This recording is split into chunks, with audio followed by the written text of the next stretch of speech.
І всім привіт, друзі! Потрапили на канал Хрум-Хрум. Як ви бачите, ми купили ось такий гарний, великий, прямокутний білий горщик для квітів.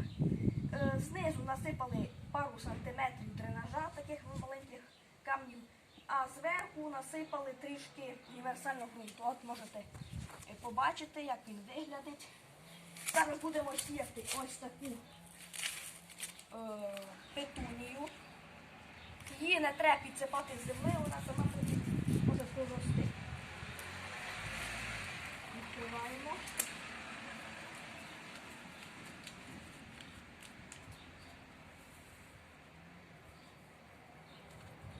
І починаємо сіяти.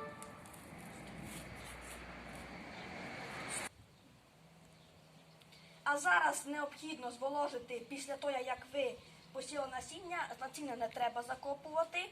Після того необхідно трішечки зволожити ґрунт та закрити склом.